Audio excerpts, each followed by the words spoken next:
Good evening. We're going to start the public hearing. This is introductory local law number 8 of 2019 to increase the planning board membership. And I'll open the floor to public comment. Oh, I need a motion. I'll make the motion. Need a second? I'll second. Call the question? Aye. Aye. Okay. So I open the floor for public comment. Gary, could you please come up to the microphone? Thank you for hearing us this evening. Absolutely. I've also got a planning board members here this evening. First of all, reading over the new law, the part that really, I think, stuck to our minds with most of the planning board was section 1. Public interest. The trustees finds and determines that the public interest would be served by increasing the number of village residents engaged in land use planning matters within the village by increasing the number of the village planning board members from 5 to 7. Also, which will lessen the burden of individual planning board members and broaden the public's understanding of participation in the applications of village planning and zoning law to individual properties. First of all, what public interest are we talking about? That's the one thing that our planning staff wants to understand. Second of all, define the burden. How did you define the burden of the planning board? From my knowledge, I don't think any planning board member has approached you folks saying that we're burdened and overworked. So this whole first section 1 is completely, not understandable. Can't figure out what the burden is. We've had many large projects in the little bit of 23 years I've been on this board. We've had Alexander Smith, Presswick Estates, which was Woodrow. We've had Smith Farm, Hidden Creek, Bridges at Lake Park, and Crystal Run. Those were the biggest, largest subdivisions or plans that we had to review. As being an advisory board that can approve the go-ahead of moving forward on these projects, I can't understand where our burden was of all this work that we have. The village is built out, just about. The only subdivision that's going on right now is Bridges at Lake Park. So the board is having kind of a very tough time understanding where the burden came from. If this was a burden to us, especially myself, why would I be here for 23 years serving my community as a volunteer? We don't come and do this because we're burdened. We come and do this from the bottom of our heart for our community. So where is the burden? How did you define that? That's very difficult to understand. And the way all the board members perceive this, actually this whole new law, which none of us discussed it until we got together, we all perceived it in the same way, as a negative. It's a negative situation for this planning board. You've had 3 and 4 members on this board that have longevity here. And it's not an easy position to gain. You need education, you need history, you need the knowledge and the practice. So it takes time to do that. We've had a vacant seat for over a year. It was never filled. We have 2 alternate positions never filled. So how are you going to fill 2 more positions? That's what, I'd like to know.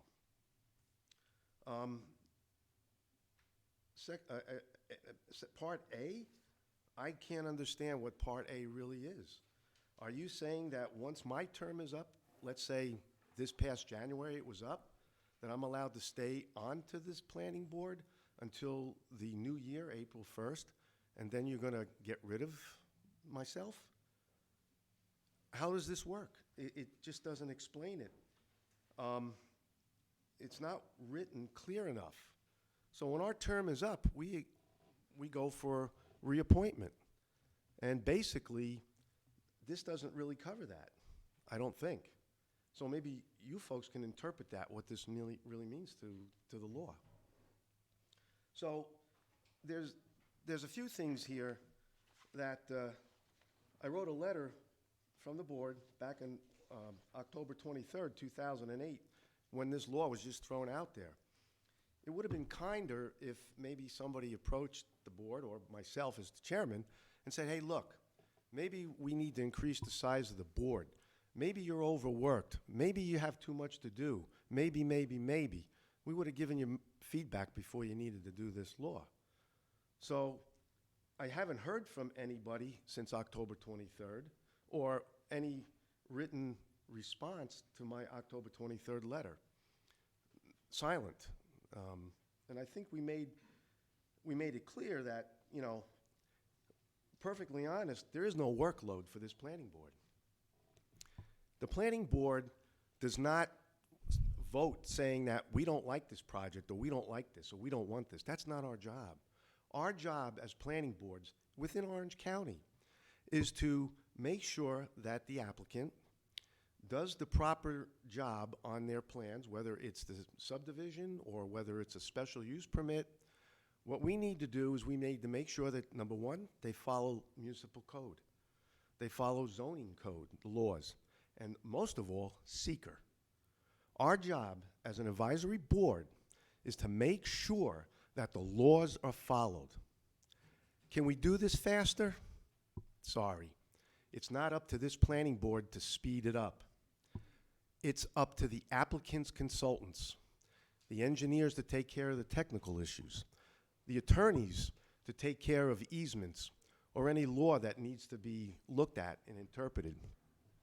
Most of all, when you do a preliminary approval, this goes out to the outside agencies. They could take forever. For instance, Smith Farm. 15 years we worked with Smith Farm, and it was a joint effort between the town and the village.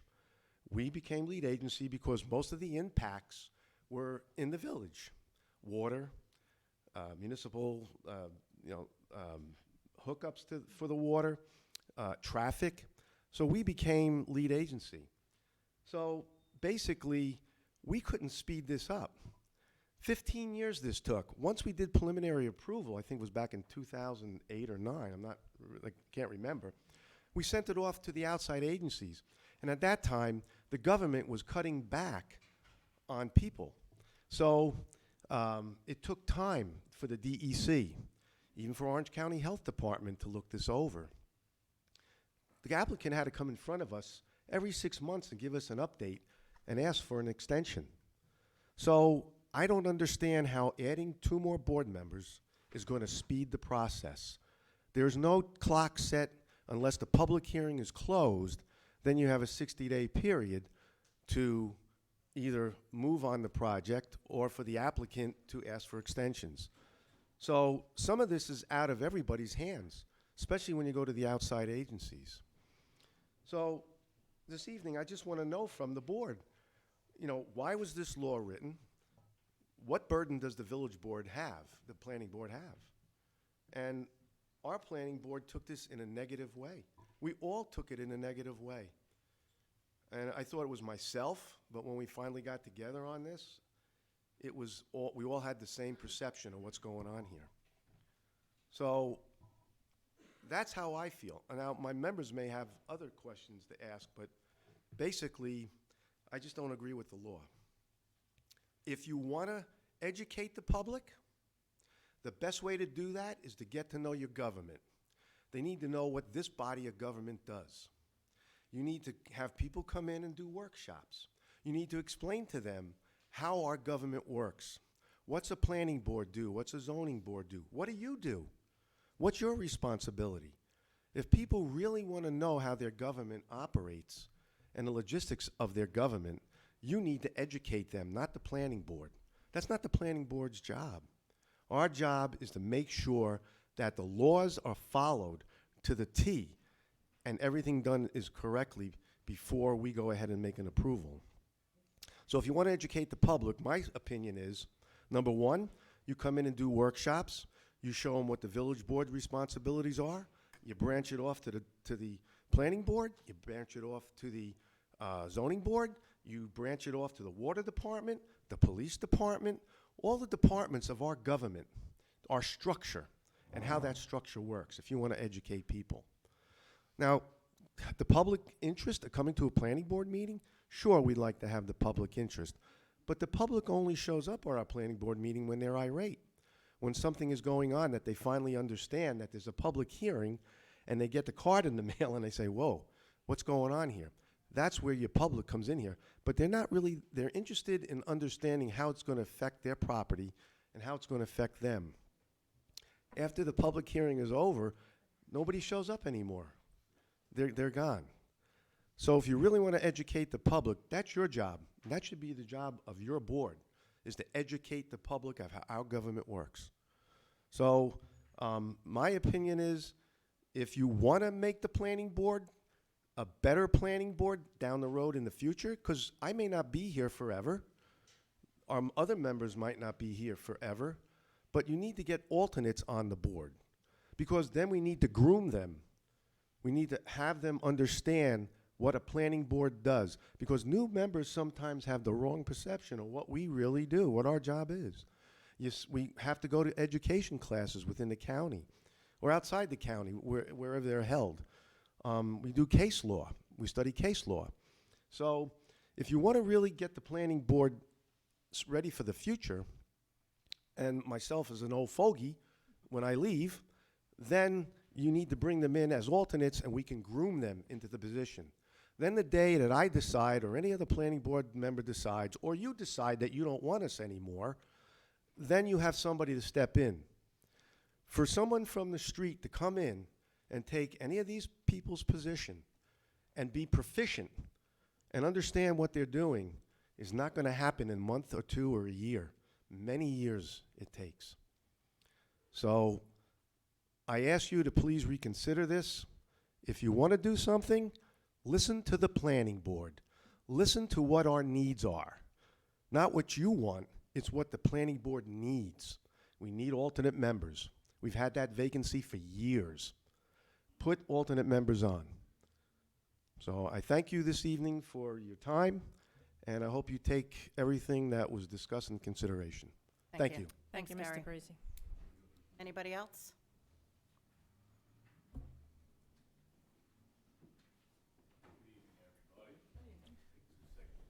Good evening, Mr. Purcell.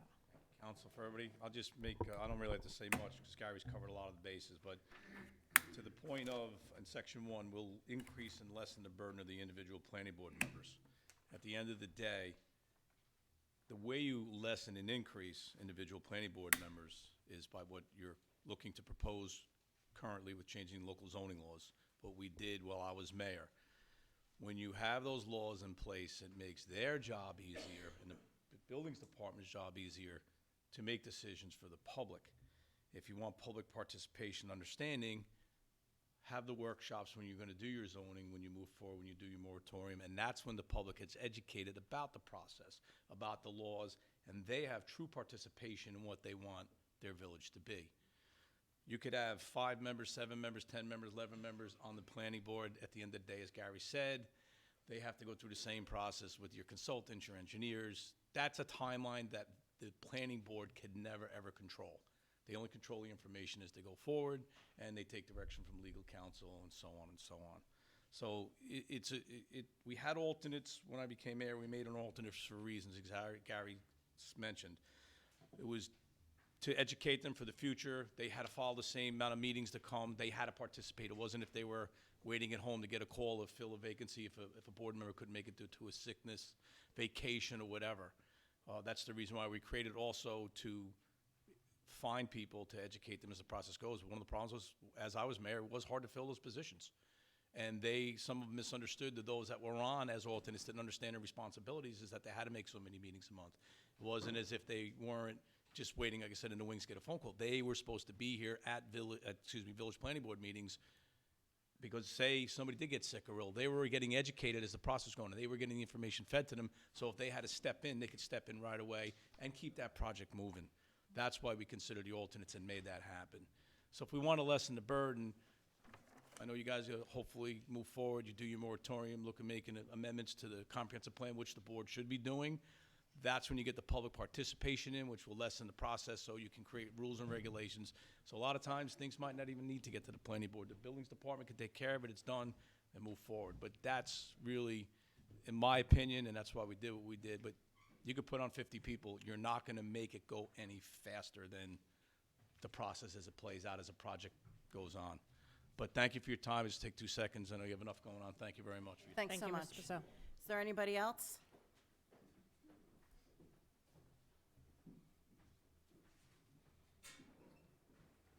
I'm on the planning board. I've been on the planning board for about 20 years now. Could you just state your name? Pardon? Oh, I'm sorry, Fred Cox, C-O-C-K-S. I've been on the planning board about 20 years now, and spent a lot of time with, like Gary said, with training and all of that. And the planning board that we have now spends a lot of time in the field, not only at the meetings that we have all the time. We go out and check all the projects that we work on, and we bring back that information. We have a good communication between the planning board. One of the problems that we do find is I don't think you understand what the planning board does. Because if you reviewed this law, did you really understand what you were putting out here? I'm here for the most part. You all understood exactly what this said? Yes. Well, I have a tough time figuring that you could. Another thing, if we have 7 planning board members, just as a little tidbit, I don't know where we'd put them, because we have our meetings on Wednesday upstairs, and we just barely would get our planning board members in there now. And if we have 2 more, I don't even know where we would put them to start with. And also, you're gonna have to have a quorum of 4 people on the vote. Yep. I mean, all these things you should take into consideration. And I don't think you're really taking that into consideration myself. And I've been around here, I was born here 81 years ago. I've seen a lot of changes over this little village of ours, and I love this little village. And I just don't see all these changes that you're proposing, not just this one, but the zoning changes that are coming up, et cetera. I don't agree with them at all. But that's at another meeting that we'll discuss them. And I agree with Gary, what he said, 100%. Thank you, Mr. Cox. Thank you, Mr. Cox. If I may, there's one, Gary Parisi, Planning Board Chairman, also did research in our county. How many planning board members are on certain towns and villages? Montgomery, 5. Walden, 5. Goshen, 5. Chester, 5. Harriman, 5. Warwick, 5. Florida, 5. Washingtonville, 5. Woodbury, 5. Cornwall and the Hudson, 5. So you mean to tell me they're burdened too? Because they only have 5 members? I don't think so.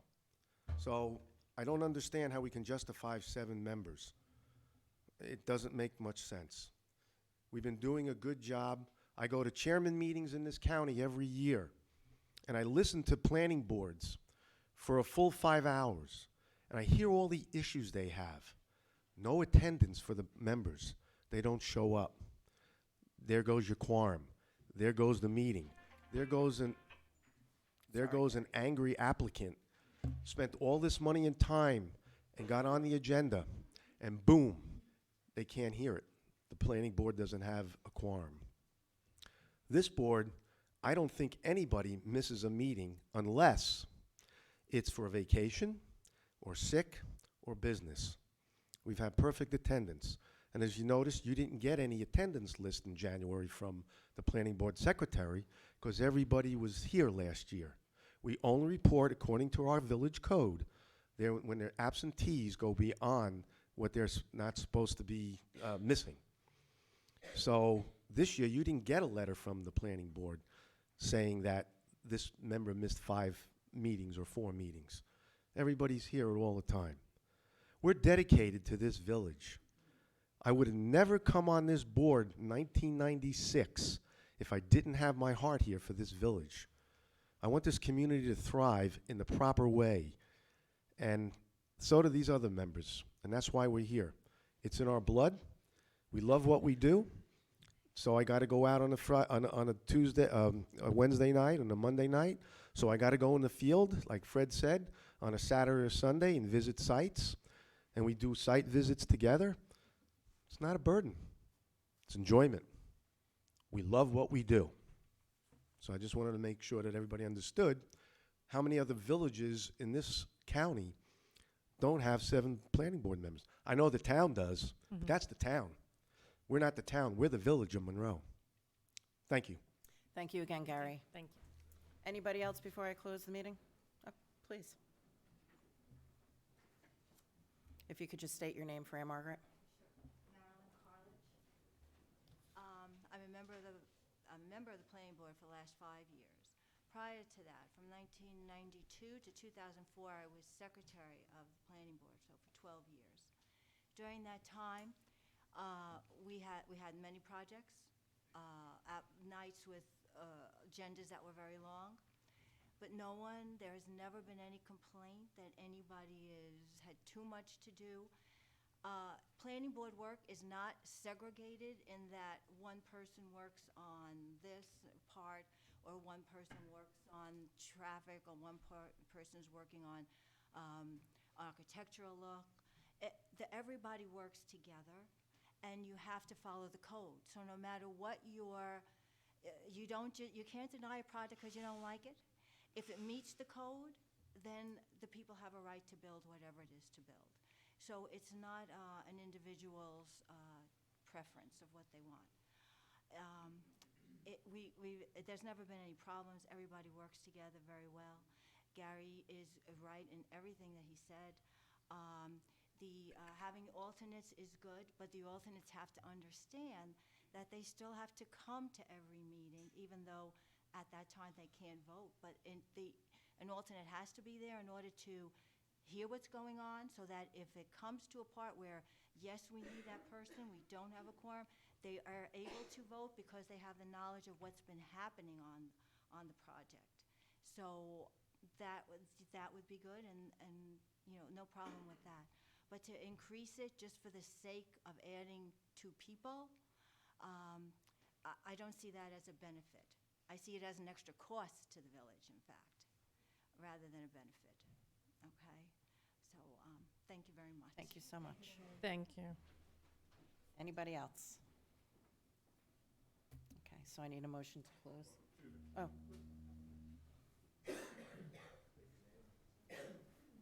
Jeff Pfeiffer, Village of Monroe, how are y'all? The planning board's always had 5 members on it. When I was on it back in the 90s, we had 5 members. You have 5 members today. The members that you have on there are extremely dedicated, and I don't think they need any help from 2 additional members. The other thing I would suggest is that maybe this board needs to communicate with that board. If you're having issues about how the village should grow or deal with, I know you guys have talked about revisiting the master plan, the comprehensive plan, all that. Maybe you guys need to communicate a little bit better. And to bring up another example of that, you're going to hear a lot of people from the YMCA speak tonight. And how many of you guys actually sat down and talked about the WISE problems with the planning board? They're the board that has the subject matter expertise to review projects. Adding another 2 members to that board, it's a burden to the chairman, it's a burden to your village engineer, it's a burden to your attorney, who has to keep all these folks involved, up to speed, and I don't know what those 2 board members will offer that your 5 members that are on there now won't. I say you throw this law out the window. Leave the board as it is. These guys are dedicated to the cause. If you're not happy with the way the village is proceeding, talk to them, please. But let's not complicate matters. Thank you. thank you. Thank you, Mr. Pfeiffer. One more time. Anybody else? No? You sure? All right, go once, twice. I need a motion. I will make a motion that we close the public hearing for the public law number 8. Any second? second the motion. Call the question? Aye. Aye. Okay, so I'm going to now open public hearing for local law number 6 to amend Chapter 64 alarm systems. I need a motion. I'll make that motion. Second? I'll second. Okay, going to open that up for public comment.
Okay, I need a motion to close public hearing, local law number 6.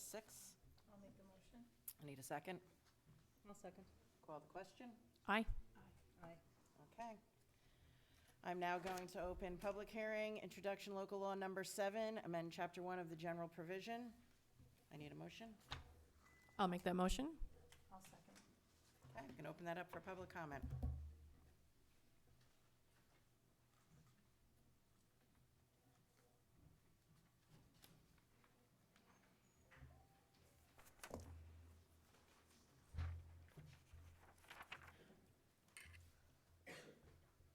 There are chairs up front if anybody wants to see. We don't bite.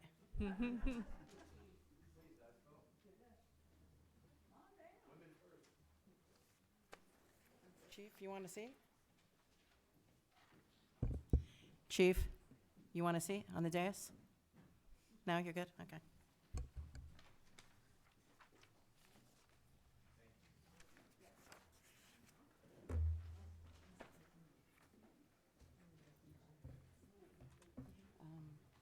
When am I going to look at the budget? During the meeting? Am I going to do this during the meeting? It's not a public hearing. But during the meeting? Okay.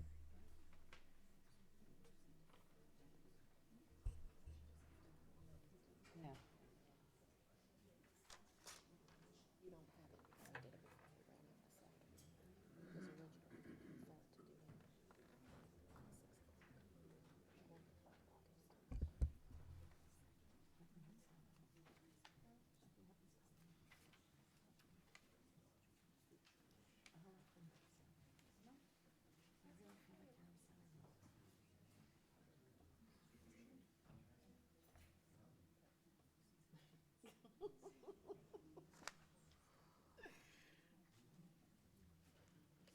I have to live with it. I said it. I feel it. I own it.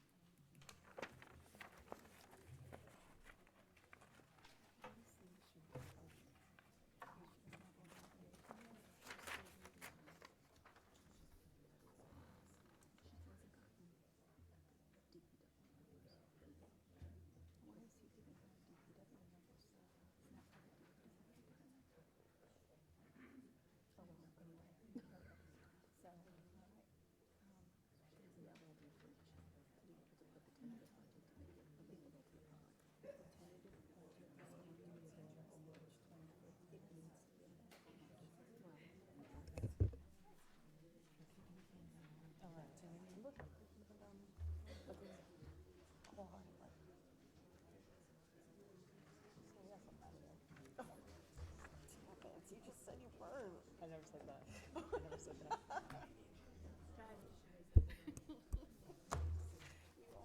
What do I have to do? I think it's just fun. Huh? I'm not groveling. I won't do it. You can't make me, please. Grapple. I can't. Okay. Are we ready? What? You want to put it on? Yeah. No, I haven't yet. See, I say no. But you Everybody know else what's going to needs it. happen? The heat's going to get on me Heat is really on. quick. She's already flushed. Is it going to blow my hair around? No.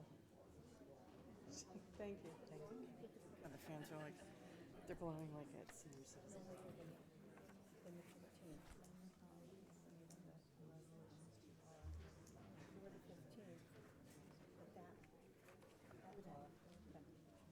Oh, she's the deputy clerk. Yes. Do you know I already have? I know. Oh, But I mean, that's the can I announce that I am too? Which is always a service I was willing to provide. Are we ready?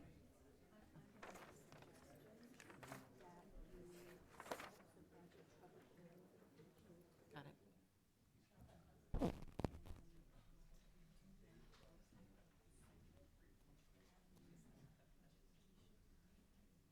So don't do it tonight. So I'm scratching the whole thing. You got it. You got it. Okay, I'm going to close public hearing local law number 7. I will make that motion. I need a second? Okay, call the question. Aye. Aye. Aye. Okay. What?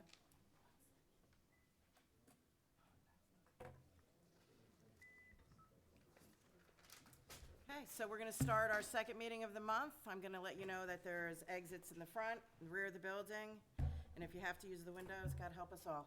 Can you stand for the pledge? I pledge allegiance to the flag of the United States of America and to the republic for which it stands, one nation, under God, indivisible, with liberty and justice for all.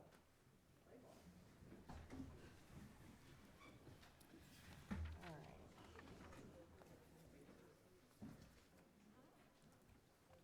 I'd like to thank everybody for coming out tonight. And we're going to call the meeting to order, and I'm going to start with the local laws, right? Nope. Oh, okay. So we would do that first. Okay. Has everybody had the opportunity to review the monthly reports? I have. Do you have any questions? Okay, so I need a motion that we accept them. I'll make the motion that we accept that. Yes. The monthly report? Yes. I need a second. I'll second that. Call the question. Aye. Aye. Aye, I'm sorry. Okay. This would be you, Dory. Yes, it would be. In a memo from Chief Melchiori, he writes the board requesting that we authorize the appointment of Ms. Trudy Antonacci to the position of part-time parking enforcement officer. The required background investigation, along with the pre-employment physical and drug screening, has been completed. The effective date of hire would be March 20th, 2019, at a rate of $20 per hour. I put that in the form of a motion. I'll make the motion. I'll second. Call the question. Aye. Aye. Aye. Okay, so carried. Welcome aboard, Mrs. Antonacci. here? Yes, she is. I think you should rise. She's right in the back. Oh, there She's she's already already risen. standing. I have one question. Are you as tough as your son? So the answer to that question is yes, So I'm ma'am. going to tell you, he has a very soft spot in my heart. He's been incredible, and it really hurts to let him go. But I guess the next best thing is you. So we're going to accept that and wish you best of luck and be safe. Okay, we're not doing that. Do I have to say anything? Nope. Okay. So now we're going to do local laws. Mhm. All right, under old business, local law number 6, amending Chapter 64 alarm systems.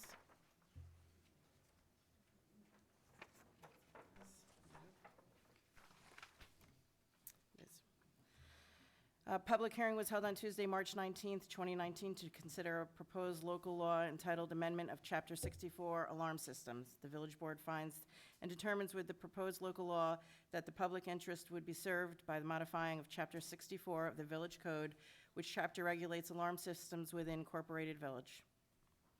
So I need a motion. No? What?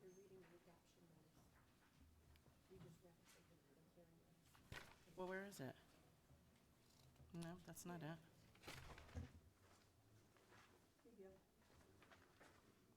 I don't have that.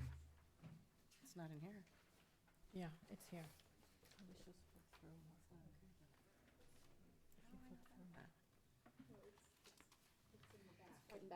Okay. No, I'm not going to read this. It's too long. Yeah? No? I'll just read what Ann Margaret wrote. Is it really? Okay, well, we'll just go this way, if that's okay. Okay. Spaced together. It's condensed on the page. Okay, then I'll read it. I'm new at this, leave me alone.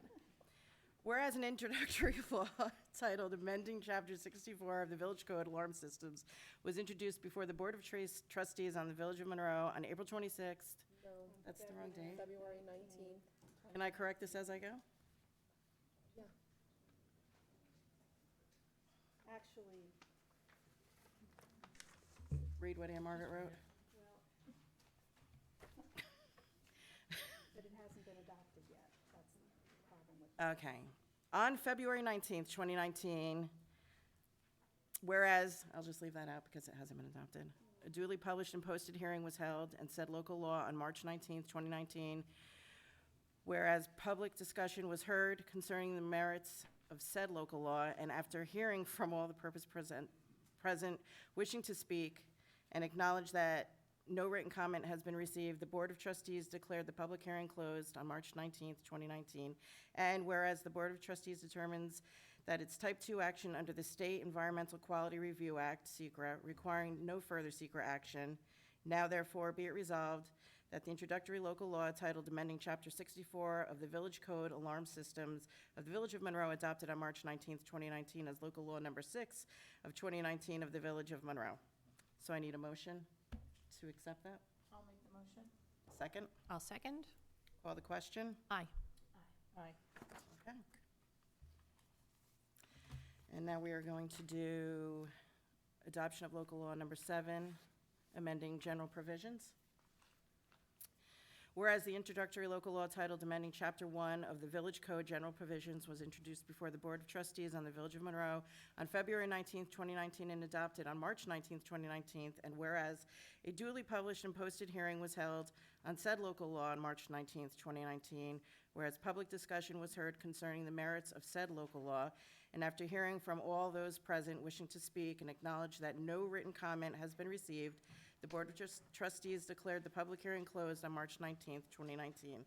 And whereas the Board of Trustees determined that that is a type 2 action under the State Environmental Quality Review Act, SECRA, requiring no further SECRA action, now therefore be resolved that the introductory law titled amending Chapter 1 of the Village Code General Provisions of the Village of Monroe, adopted on March 19th, 2019, as local law number 7 of 2019 of the Village of Monroe. So I need a motion I'll make that motion. and a second. I'll second. Call the question. Aye.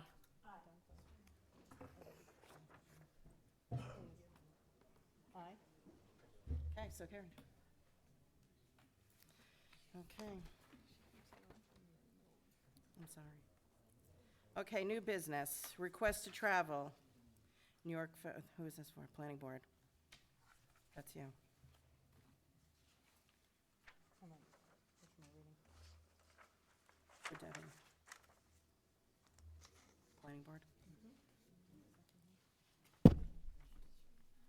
Yeah, she has it. This same one? No.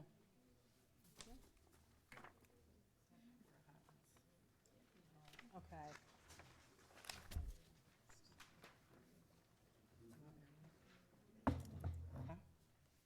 Yes? No, I got it. Okay. There's Gary's letter. I'm not reading it into. All right, I'll just read this. Resolve, the Board of Trustees approve the attendance of Planning Board member Jeff Bauscher, and I apologize. Boucher, I'm sorry. I was apologizing for that. At the New York Planning Federation Annual Conference from Sunday, 4/28/19 to Tuesday, 4/30/19 at Bolton Landing in New York. This 3-day conference offers lectures, classes, and training on planning and zoning issues. Attendance at this conference will satisfy Mr. Boucher's yearly mandatory hours of training. The approximate total cost for the conference, including program fees, hotel stays, and meals, is $523.58, and will be allocated from budget line A8025.4720. Personal vehicles shall be used, and a voucher will be submitted for mileage and reimbursement. So I need a motion. I'll make the motion. I'll second.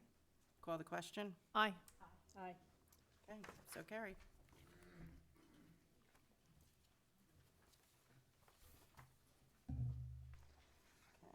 Request to travel, Orange County Municipal Planning Federation for the ZBA. I don't know if I have that. Okay. Resolved that the board approve the attendance of the ZBA members Dan Margada, Jerry Marticelli, Richard McCarthy, Howard Zuckerman, and Elizabeth Doherty to the following spring courses. So it's a full-day class session, 4-5 at 8:30 to 3:30, and that's going to be Dan. And then 2-hour evening sessions on 4:30 from 7 to 9, and that's Jerry, Richard, Howard, and Daniel. And then 2-hour evening sessions on 5/14 from 7 to 9, and that will be, again, the following: Daniel, Elizabeth, Jerry, Richard, and Howard. Total cost is $195 and will be allocated from line A 8010.4720, zoning education. So I need a motion I'll make the motion. and a second. I'll second. Call the question. Aye. Aye. So carried. Request to travel Hudson Valley Waterworks Conference for Jamie Prince. I'll just read it over here now. In a memo from Water Plant Operator, maybe authorization was requested for Jamie Prince to attend the Hudson Valley Waterworks Conference on Wednesday, April 10th, 2019 in Montgomery. The conference will cover a variety of topics, including backflow and crossflow prevention, fire hydrant operation, maintenance, and tank inspection and spill prevention. The cost of the conference is $30 and will include lunch. Ms. Prince will utilize her personal vehicle and voucher and will submit for mileage. Reimbursement at the rate of .58 a mile. Funds will be allocated from budget line F8330.472, purification and education. I need that put in motion. I'll make that motion. Second?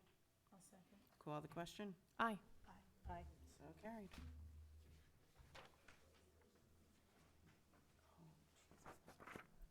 Authorization for Crown Castle alternations of Spring Street Cell Tower.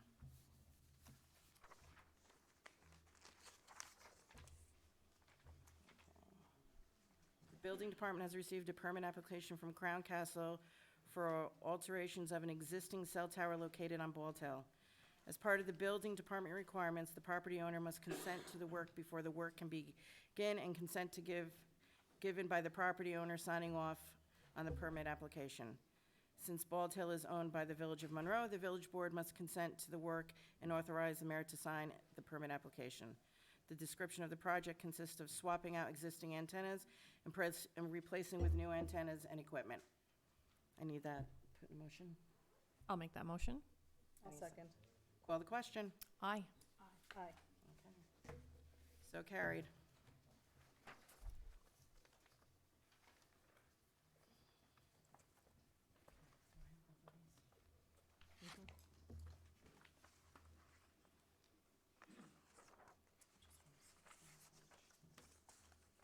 These two have been taken care of on this. Is it contingent?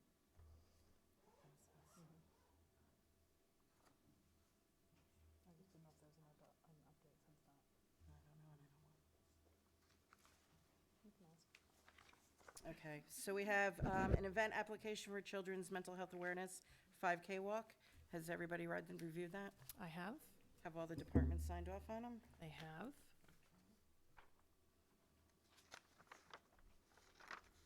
So we need a motion to accept the event application. I'll make the motion. I need a second. I'll second. Call the question.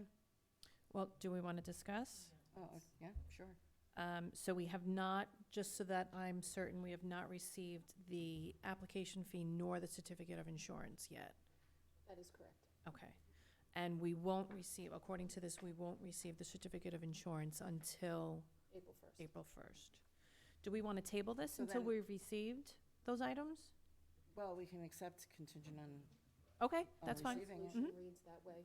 Okay, All right, all right. So- Then, call the question? Aye. Aye. okay, so carried. And we have a second event application for the 2019 Memorial Day Parade. Mhm. Has everybody reviewed that? Yep. Okay, you need a motion? I'll make the motion that we accept the special events application for the Memorial Day Parade. I'll second. Any discussion? I'm good. Call the question. Aye. Aye. So carried. Authorization for the mayor to seek consent for annexation of village-owned land. Authorization for the mayor to seek consent on annexation of the village-owned land. Do I have that? Madam Deputy Mayor, I'll Yep. just preface this with a reminder to the board. As we discussed, this is the third parcel that the village is annexing or hoping to annex Right. into the village. It's part of the open space and parkland. The other two have been annexed. This will make the last parcel that this board identified early on in this past year that they wanted to bring into the village. Okay, authorization for the mayor to seek consent from the Town of Monroe Town Board for the annexation into the Village of Monroe of village-owned land located within the boundaries of the town. Whereas certain uninhabited territory consisting approximately of 2.5 acres is owned by the Village of Monroe, identified as Section 1, Block 2, Lot 37, the property, but is located within a municipal boundary of the Town of Monroe. And whereas said property adjoins the Village of Monroe municipal boundary, and whereas said property is currently identified as part of the village dedicated open space and may be incorporated into the village parkland in the future, and whereas the Board of Trustees has determined that annexing all contiguous village-owned and uninhabited open space land into the territorial boundaries of the Village of Monroe for the potential provision of village water and sewer to said open space, and thereby enhance the use of such land for open space and recreational use by the village residents and visitors in overall public interest.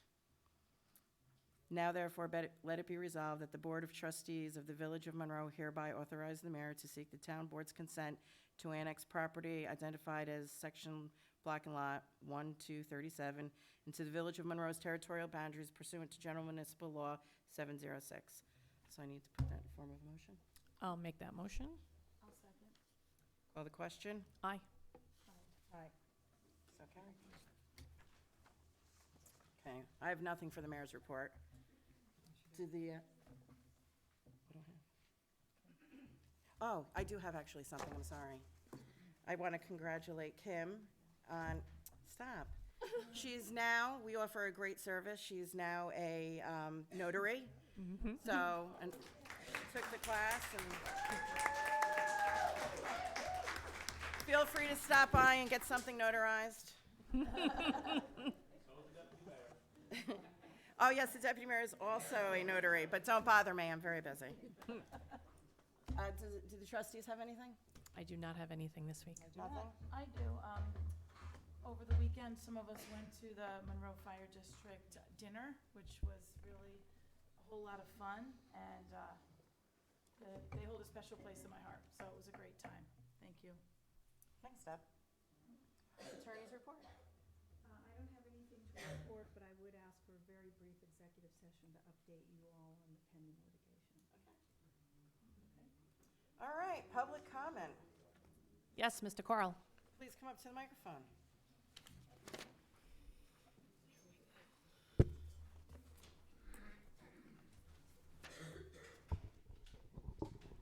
Good evening. Good evening. Quick question on that property, looking to annex into the village. Mhm. Is that off of Scunnamunk Street?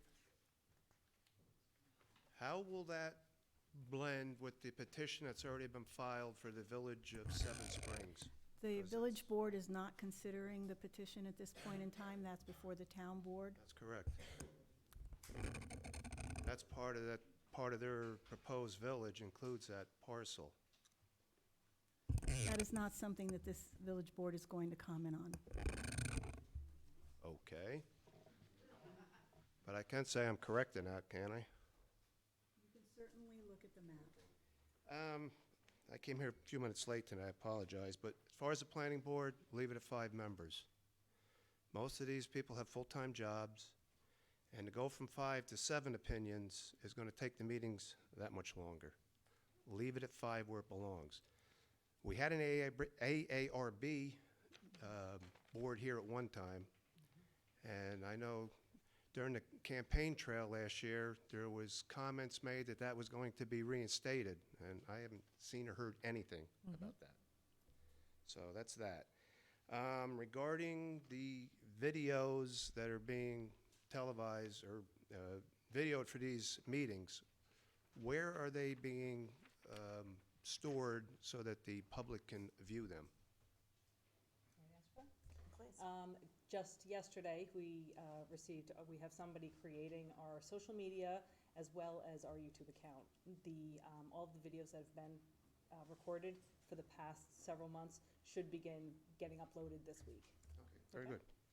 good. The last thing I got under your Letter of credit expirations, you got the Smith Farm for the water infrastructure that expires on March 24th of 19, and the Smith Farm construction also expires on March the 24th of this 2019, so it might be something you might want to look at. Thank you. Have a good night. Thank you, sir. Anybody else? Gary? I apologize. Can you read our letter from the planning board, March 18th, into the minutes, please? You said it on there respectfully, if you could. How about you read it into the minutes? Well, I'd like you to read it. Do you want, do you want me to read it? Sure. In a letter to the Board of Trustees from Gary Parisi, Chairman of the Planning Board, he writes, "Dear Mayor Dwyer and Village Trustees, I write this letter in my capacity as Chairman of the Planning Board and in opposition to the proposed local law seeking to increase the size of the Planning Board from 5 to 7 members. I respectfully request that this letter be read into the record at the public hearing. I have served on the Planning Board for 23 years and have been Chairman since 2006. I succeeded a list of chairmen who also served for many years, including Herbert Dorn, Fran Delia, John Yanuclis, Jeffrey Pfeiffer, and Robert Woods. Neither they nor I have ever seen any need to increase the membership of the board. In fact, I am not aware of any current planning board member having even suggested that an increase in membership is needed. The proposed increase in size has no meaningful purpose. Contrary to the suggested purpose intoed in the proposed law, the new law, if adopted, will not lessen the burden on individual board members. The board members' review obligation will remain the same. The increase in size will not broaden the public's awareness on zoning uses. The public's awareness may be increased by actual attendance at planning board, zoning board, and village board meetings, not by increasing membership on a board. An increase in size under the proposed law would increase the number from 3 to 4 for a quorum, which is required to permit the board to officially take any action. It has taken years to replace the members of the planning board when they leave their position, and even more years to fill vacancies created for alternate members, seats that have currently been vacant since 2016. The planning board has functioned efficiently and successfully with 5 members since its creation well over half a century ago. The old adage holds true: if it's not broken, don't fix it. There is absolutely no need to increase the size of the planning board membership. I respectfully urge the rejection of the proposed local law. Very truly yours, Gary Parisi, Chairman. Anyone else? Jeff?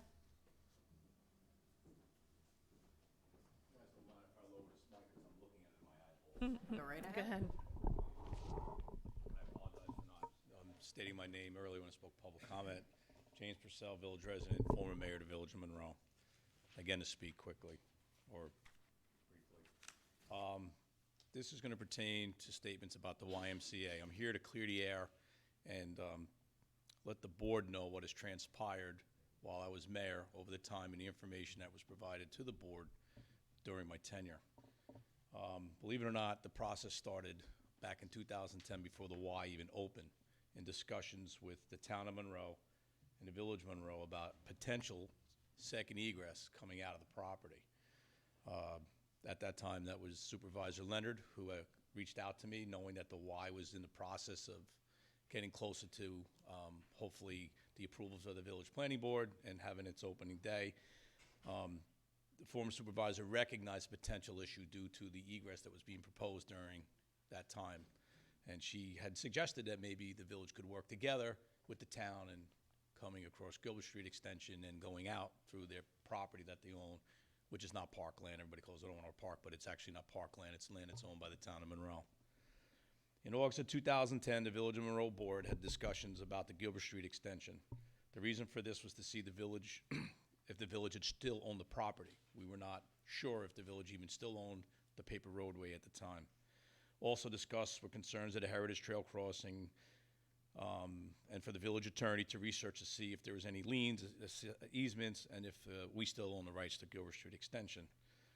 His research revealed no liens, no easements, and that we were still the sole owners and we still owned the property, and they were our boundaries. On October 10th, 2010, myself, Department Superintendent at the time, Superintendent Smith, Went with Orange County Planning Chair David Church, Kate Schmidt of Orange County, head of Rails and Trails, Rich Rose, the head of Orange County Parks, Recreations, to discuss the possible crossing of Gilbert Street extension across the Heritage Trail in that meeting. Orange County Planning Board Chairman David Church stated he thought he'd like to see that happen. He thought it was a great idea. As time went on, nothing moved forward for a couple of years. In 2012, the YMCA was looking to use the town of Monroe-owned property, which is adjacent to the property that the Y currently owns. The idea was presented to the town of Monroe to build a two-way road out 208 and build more recreational space on that property. As politics and newly elected officials changed, and so did the position of the town of Monroe at that time. Mayor Dwyer, who isn't here tonight, but I was going to question him, he had stated in a recent Photo News article that in 2013, the YMCA of Middletown and CEO, Mr. Ira Brzezinski, came to the Village of Monroe board with plans regarding the Gilbert Street egress when he was a trustee. That statement is absolutely incorrect. If he had said yes, then, well, it wouldn't be possible because due to the fact that he was not a trustee because he wasn't even elected. He wasn't elected till 2014, so that statement was a misstatement in the paper. Just want to clear the air on that, so there's no way he could have met in 2013. He was not elected official at the time in that capacity.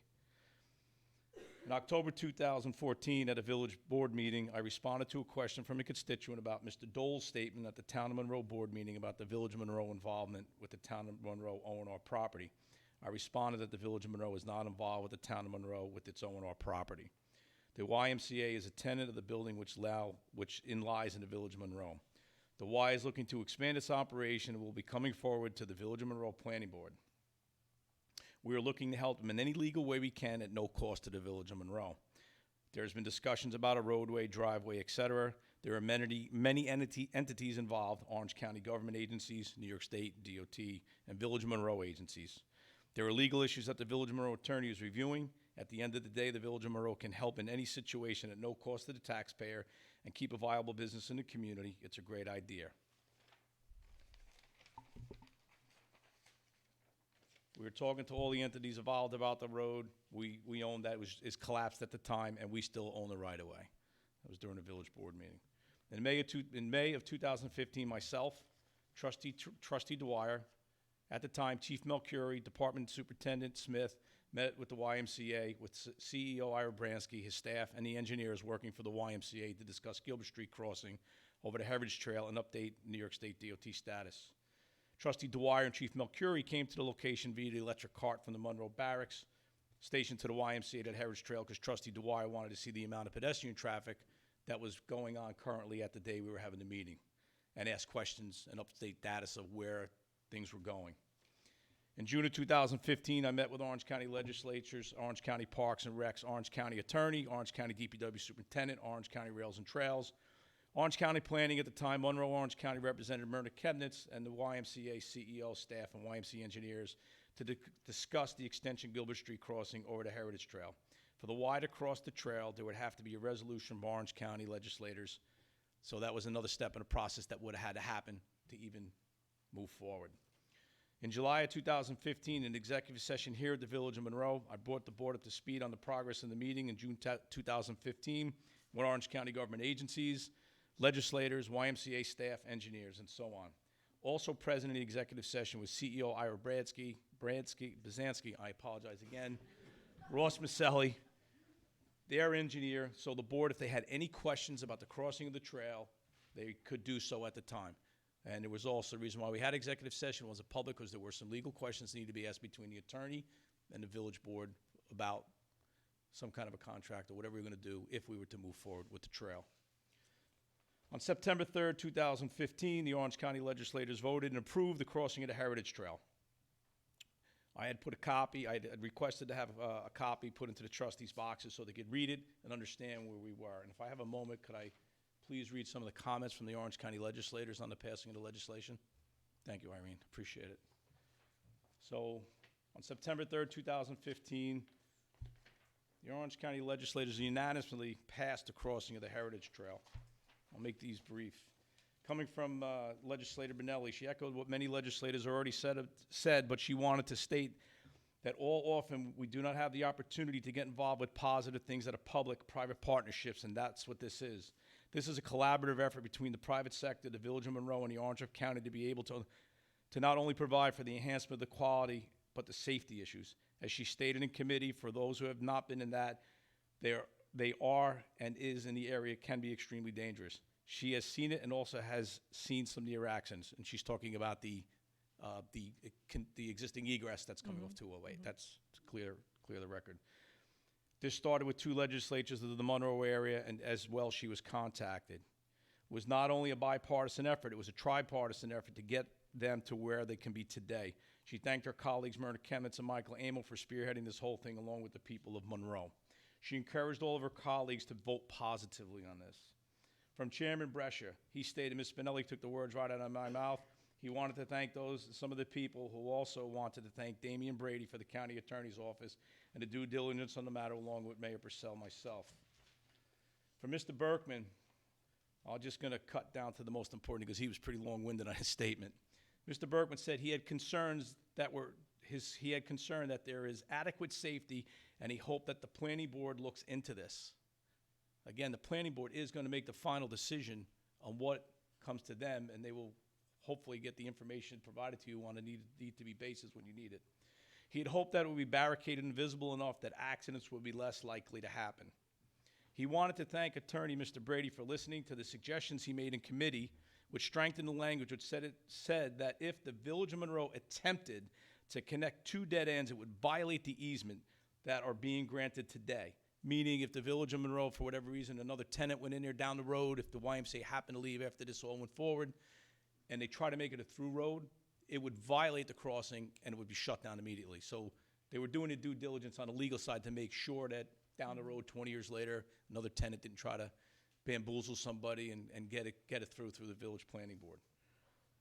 He felt that he did his job in the best way he knew in the best public interest granted today. He felt that he did his job in the best way he knew in the interest of the public granted today. He felt that he did his job in the best way he knew. The engineers said that there was an alternative, but was the best alternative to gain access to the site. He pointed out there's a road-like physical structure which is safer in and out of the town, but the town has not shown any interest in yet, but they want him to use this as an alternative, and it's not being considered and discarded coming out of the town. He did not want to hold up the progress of the planned vote, and he voted in favor. But he was very clear that the engineers for the county did their due diligence in making sure that they covered their behinds, so they were concerned about any legal issues, future lawsuits, accidents, whatever. Sorry, it's not a lot of information to get. I apologize. Let me just find out where I left off. Okay. In February of 2016, I met with New York State DOT reps, engineers, YMCA CEO Ira Bizdenski, sorry again, YMCA engineer and staff at the New York State DOT Poughkeepsie office to discuss the Orange County Legislature's resolution and the Gilbert Street extension tie of Route 17M application and the crossing of the Heritage Trail.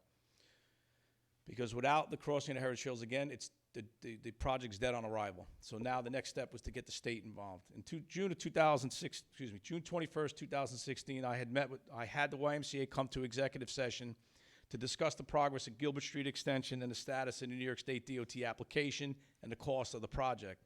At that time, the New York State DOT had not made a decision in the application and the approval process. On February 20th, 2018, I announced on a March 8th meeting that I was meeting with the New York State DOT rep from Albany at Senator Larkin's office with the staff, because there seemed to be a lull for a while for New York State DOT getting back to the YMCA with information, again, to move forward with the project to get to the planning board. So I was asked by the YMCA to reach out to Senator Larkin's office, as that's my job as the mayor, to get the parties to be involved, and it happened. We had that meeting, and this was to discuss the Gilbert Street extension, what outstanding issues, if any, were pertaining to the New York State DOT approval into the Route 17M, and what the holdup was. In the last week of March of 2018, I spoke and emailed newly elected Mayor Dwyer to follow up on this and to look out for being contacted by representatives of the YMCA, CEO, and the New York State DOT to find out what was the process going on with the approval of Gilbert Street coming out to 17M. When I left office in March 30th of 2018, there was still, at that time, no approval from the state. So, P.S., there was a speaking engagement here. Apparently, they got their approval, as I was here to witness that. The process was followed, but at the time, the village board is not going to make any decisions until all the pieces of the puzzle were put in place, which had to do with DOT, had to do with the county. And there's no way that I, as a mayor, would have moved forward and continued this process without the support of the board and saying it was okay to do, because then I would have been wasting everybody's time. We moved forward. We got where we got as far as we did. At the end of the day, the reality is it's great they came here. They spoke. They are going to have to get permission from us to give the road. It is our road. We own it. But this is a village planning board issue. They're the ones that make the determination on what's going to be approved. Doesn't matter what I like currently, if I make my opinion or the village board does, the process will have to go through them. They're the ones that will talk to the consultants. They'll review the information. They'll check the safety, the traffic, you name it, whatever's involved, the planning board will take it. And then they should defer to you and say, okay, here's the information. Do you need anything else? Then the village board will make that determination if they want to grant permission of the road. So I just want everybody to know that there was a process. Believe it or not, it went back to Teddy Wright and Frank Eppinger and Melinda. It went back a long time, but there was step by step. And the village should not commit to the road until the village planning board puts everything forward, and then the board feels comfortable. That's why when I was mayor and I told the board I wouldn't commit to something that we owned and give it to somebody else when we don't know what's going to happen. That would be foolish of us to do that because it is our property. And if it wasn't going to work, because say they sold and another tenant come in, that tenant would benefit from that road being there if they decided to pull out. And we just say, oh yeah, here's the road. The process does take a long time, but all the T's are crossed, the I's are dotted, and now it's up to, really, I hope that the Y goes back to the planning board, makes a decision, and gets back to the village board in that time. I know you guys have put a lot of time and effort currently. You're worried about safety concerns, and rightfully so. I myself, and we've vented that multiple times. We all know the interaction out there, but at the end of the day, it needs to go to the planning board, and the planning board needs to make that decision because that is their job in government, village government, and their responsibility. So, sorry it took so much time, but I do thank you for giving it to me. I need a bottle of water, and thank you, and everybody have a great day. Thanks, Jim. Greatly appreciated.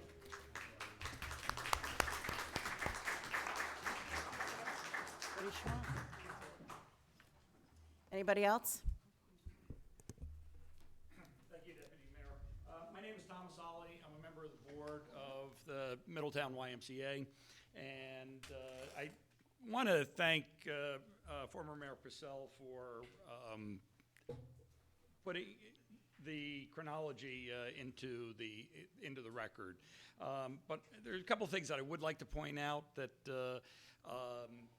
even starting a little bit earlier than what Jim just described, I don't remember the exact month, but back in 2009, when Mr. Carl was mayor and Jim was on the board, the YMCA came before the board to discuss this alternative. So maybe it's even a year earlier than what Jim stated, and the board made a resolution at that meeting to write a letter in favor of that crossing. So this has been in front of this board for going on 10 years. It's been there. It's on the record that that this alternative has been there.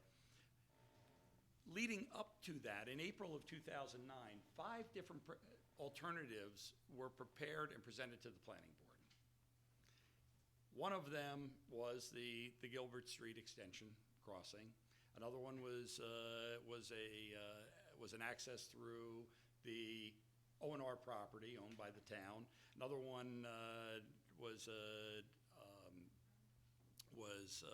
the construction of a roundabout in I guess you'd have to call it the western apex of the triangular gas station. I don't recall what the other two were. I think one was a realignment of Gilbert Street further south on 208, and then there was even another, I think, that had a realignment of O&R Road, very substantial, cutting through the middle of the property. And so after the planning board reviewed it, and their consultants reviewed it, the Gilbert Street extension was determined to be the preferred alternative. And that was the one that we pursued.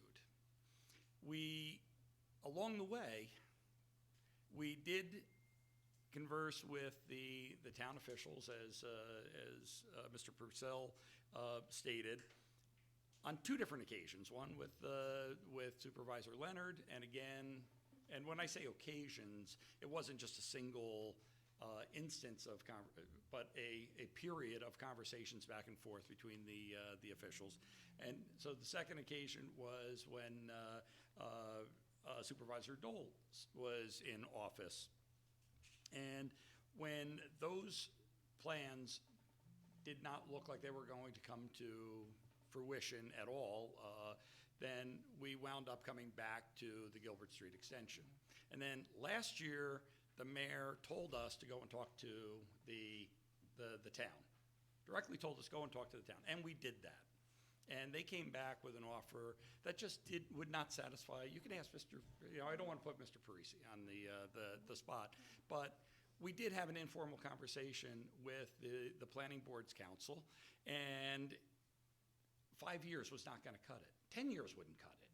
So it was just not a realistic investment for us to build an 1,100-foot road. One of the things that was a prerequisite to that the supervisor stated was that we couldn't take down any trees in the O&R Park. We had to follow the roadway, and we worked out a feasible alternative from an engineering standpoint that their engineer embraced, but it was simply the terms that were being presented by the town that were not feasible. And it would also be an alternative that would not really address a traffic issue. But we were open to them. And through some correspondence that were back and forth, we feel that the board thinks that we were reticent in considering other alternatives. So we reacted every time that we were asked to look at an alternative. So when 2015 came along and we were able to get the approval from the county and started negotiations, or not negotiations, but discussions with the DOT, there was a lot happening out on 17M at the time, including, with the improvements for Smith Farm, the light, the Crystal Run Healthcare Facility was in the planning stages and early construction stages at that point. And the village hired Creighton Manning as a traffic consultant to look at that and make sure that everything was working together. And that's who we began talking to. They contacted us, we shared all of our drawings with them, we sat down, we met with them several occasions, figured out, what improvements, went back and forth with DOT, hammering out the arrangement for the improvements on 17M. It was only after that point that we felt comfortable enough to move forward with the purchase of the building. And why did we move forward with the purchase of the building is because it was up for sale. We did not approach our landlord and say, we want to buy your building. He put it on the market, and he had at least 2 other bona fide offers. So if he sold it to somebody that wanted to use that building entirely for warehousing, we were going to be out. So we didn't have a choice. We had to move forward. So it wasn't like we put the cart before the horse. We continued our investment in the community of Monroe. We want to be there.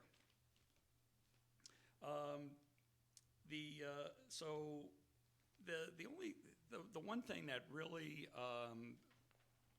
brought great concern to us was the mayor's statement 2 weeks ago, saying that they would try to wrap this up in a couple weeks, and that he would prepare a written statement and then talk to release it and then talk to the why. And what we hope to have accomplished by inviting all of you and the mayor to the Y back on February 18th is to have the discussion for you to tell us exactly what the concerns were and if we could address them in our designs. We really think that those concerns should be shared with the planning board, and we should be back with the planning board. But with this dark cloud of doubt hanging over us, that we don't even know if you would consider granting us the easement at this point, with all the comments that have been made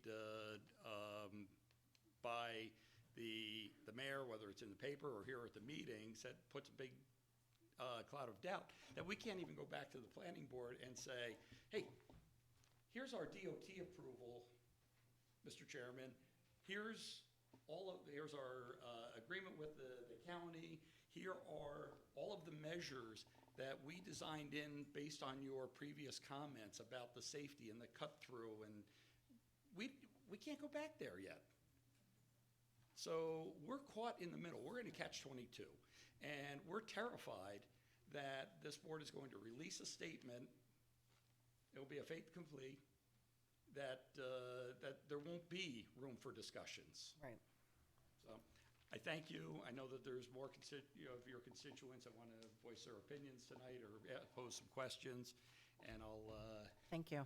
Thank you, Mr. Ali. Thank you so much.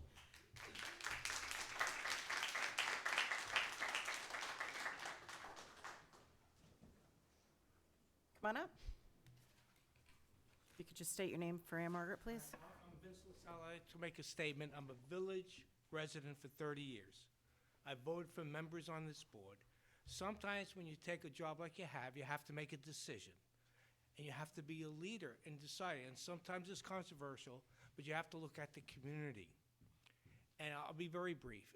Maybe I'm wrong, but it's like Amazon. Amazon, the community wanted them, but the people over them went against it. I don't want to see the Y we lost Amazon. You need to find an answer to this mess. There's a lot of terrible gossip going around that if the Y leaves, somebody's gonna buy that building, make a commercial, and I understand commercial brings money into the town. Y is not for profit, doesn't bring the taxes like a commercial. And commercial brings business, and the commercial doesn't have to have plowing. You can't look at it just as a money area if the gossip is true. You have to look at the community and what the Y determines and not make the mistake that was made with Amazon and lose it. I don't want to see the Y for this village to be lost like Amazon. Thank you. Thank you.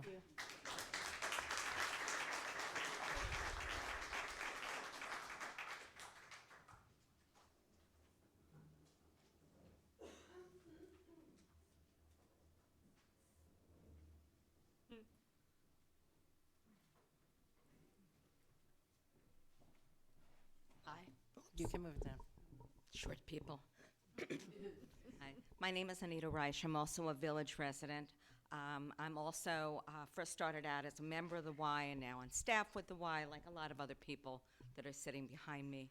I have a couple of concerns. First of all, some of the gossip reads, you at previous meetings said that you needed to get together with the Y and meet out some of the concerns that you guys have.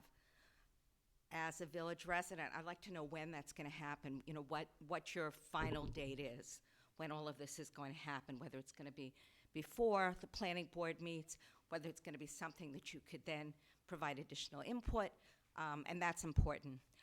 Beyond that, I'm a grandmother of 9 children, of which many of them participate at the Y. The traffic scenario over there is, at best, a nightmare. It's very frightening. We've had very close to bus accidents because Inspire, which is also publicly funded, it's not a private institution. We have children in there on buses. The one thing that we owe, and I do remember the terrible, terrible bus accident we had back in the 80s. I think one of the Quackenbush children actually died as a result of that. And when you walk around the pond, you see that little monument, I'm gonna cry. I don't want to see that happen ever to any of our children. And I think it's a responsibility unfortunately, that you take on, that you have to look for the good of the community. So please, when you consider all of this, remember that we're all here together. We're all in the same boat. You know, if you drill a hole under somebody else's seat, that doesn't mean that your boat will not sink. So, thank you.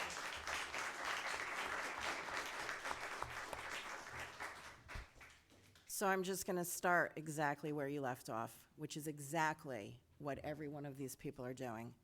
Their concern for safety of the community members is what is holding this up. We get one chance to make this right. And you should respect the fact that they're doing their due diligence in making sure that they're doing it right. The gossip, people are going to make up stuff. I mean, listen, if you want to know it, then send an email, call me. I'm going to tell you what it is. I don't pay no attention to what other people say. They're pot stirrers, and they live in that drama. I don't think there's one person, and I won't speak for them. They can speak for themselves. I personally appreciate the Y. My grandkids go to the Y. I believe there's a couple ladies that babysit them. My daughter works out there. I love it. I love what it does for the community, for our kids, for our adults. I have nothing but great things to say about the Y. Personally, I don't want to see the Y go anywhere. That being said, I'm sure. I can appreciate exactly how frustrating this must be, especially hearing the timeline that was read to us from former Mayor Purcell and was added to by Mr. Ollie, that this is a decision that you have been waiting for 10 years. So I can understand how frustrated you all must be. This issue with the Y, I have a conversation with someone every single day about this issue. This is right in the forefront of everything that we do. There is not a day go by that an issue of crossing the trail, traffic, people using the trail, the issue of the Gilbert Street extension and making that left turn.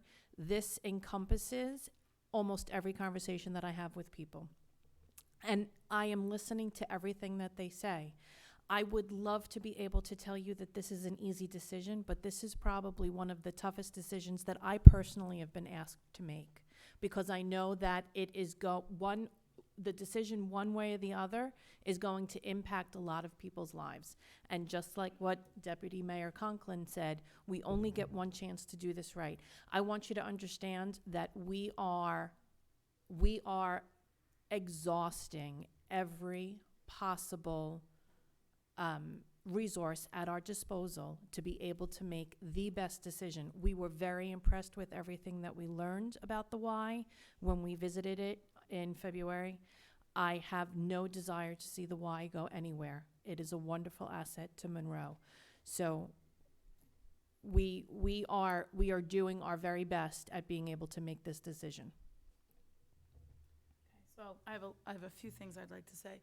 This village does mean everything to us.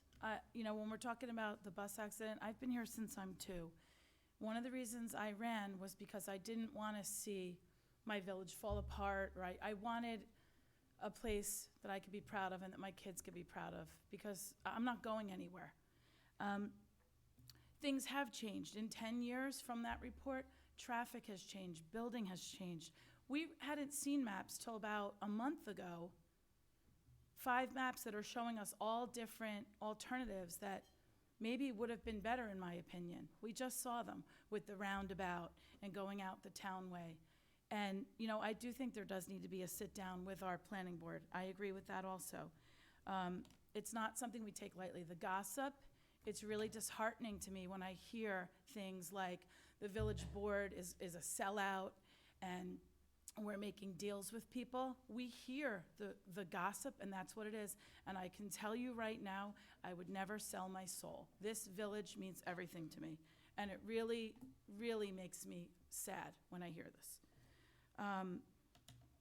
Let me just kind of catch my breath. I've also been dealing with a child who's been very sick, and that's why maybe I don't answer an email right away, or maybe I can't meet right away, but I did meet with the Y on on my day off, and I know the Y is a wonderful place. I don't want to see it go anywhere either.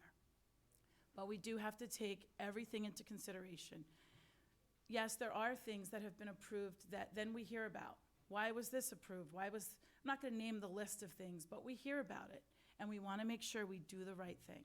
So we are listening, and there does need to be more planning with our planning board and maybe some engineers, and maybe revisiting those maps. I agree with everything everybody just said here. You probably want to know what we've been doing, though. And I will say, I can't speak for everybody, but personally, once we're given a piece of information, I reach out to the source. Former mayor can attest to that. Our planning board chairman can attest to that.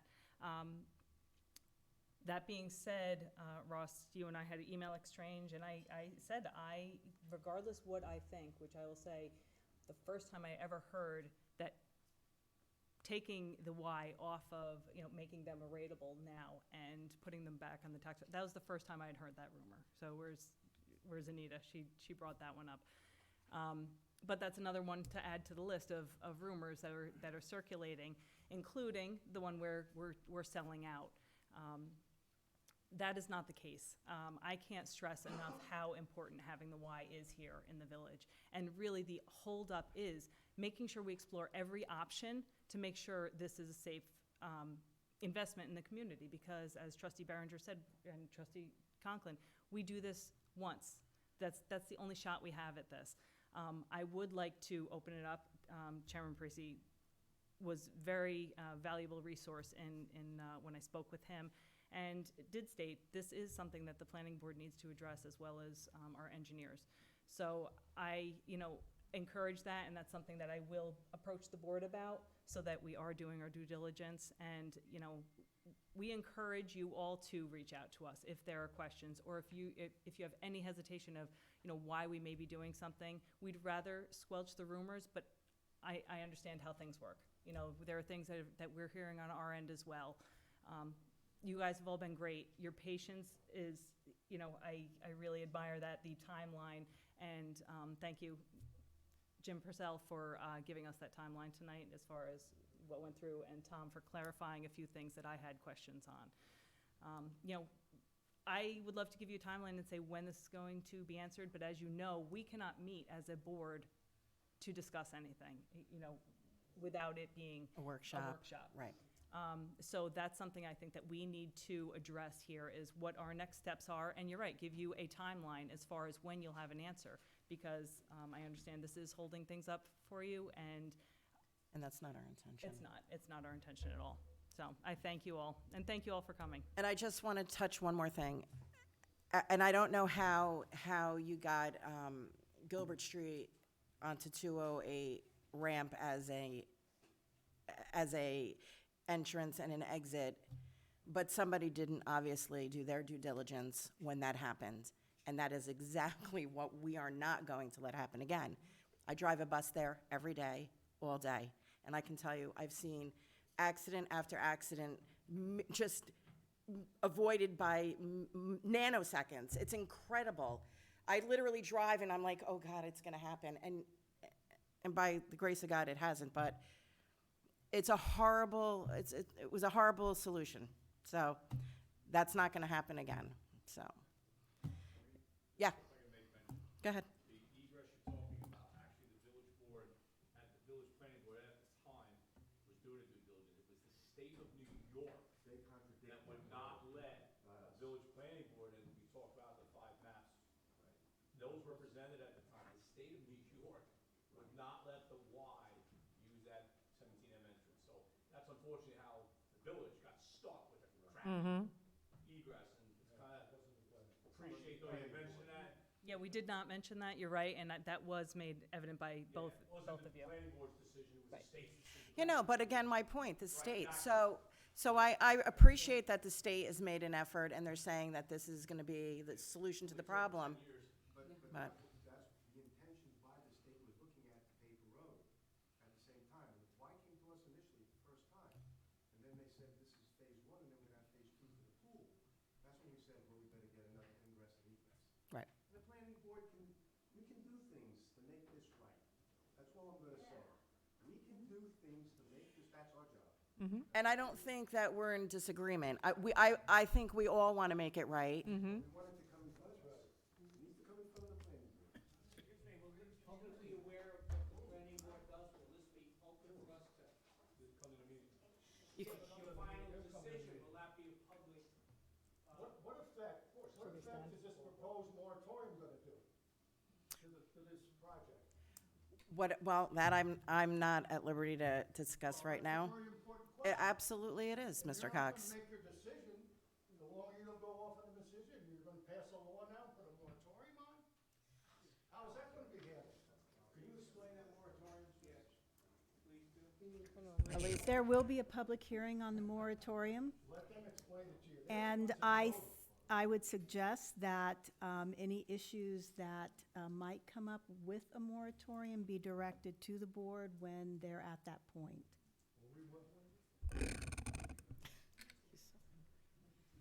Anybody else? I just want to, Mr. Ali? I appreciate you showing your appreciation for our patients. However, you have to understand that we write a check for $17,500 every month just in interest on our loan while we're in this holding pattern. Right. That's $17,500 that we can't put to any of our programs. So we implore you not to rush through the process, but to act expediently. And this process with Mayor Dwyer started last May. We're rapidly approaching a year. We got our approvals in September from the DOT. So even if you look at that, that's 6 months ago, that's $100,000 that we have not been able to invest in this community, in the programs. So we are getting near the end of the road, no pun intended, seriously, no pun intended. And with all due respect to the attorney and your attorney, I will say to the public, the way that, and we're gonna be here in 2 weeks to speak at your public hearing on the moratorium, because the way that it is written right now, we are dead in the water. And for, you take a look at the history of moratoriums in this region, they don't last for 3 months or 6 months. They go for at least a year. And the way that this law is written, you are prevented from even the discretionary approval of granting us an easement. So we'll be back to talk about that. But people are asking about the moratorium tonight. They just need to know that it stops everything the way you have introduced that law. Thank you. Yes. Could you please come up? State your name for Ann Margaret, please. Hi, my name's Steve Reich.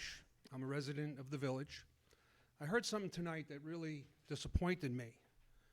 Why are you not putting more faith in your planning board than you doing all the work? I think there's a lack of communication between your departments and this board or this council that's prohibiting us to move forward, to find the things that we need to find, to make the decisions that you have to make. I just heard some very experienced people standing up here, many years of experience, many years of dedication. Don't think that safety's not on their mind either. All these things that you bring up that are emotional for you, I hate to tell you, you're politicians. This stuff should be going over your head. This stuff shouldn't be bothering you. But I'm quite disturbed to the fact that there's no communication going on between our departments. And something has to be done about that. This communication level has to be really brought up to snuff and have it work like some of the other villages of this community. And that's all I have to say. Thank you. Thank you, sir.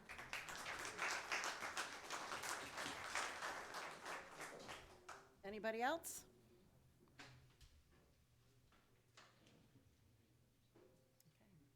I need a motion to close the meeting and go into, Okay, I need a motion to go into executive session. I'll make that motion. Call the question? Aye. Aye. Carried.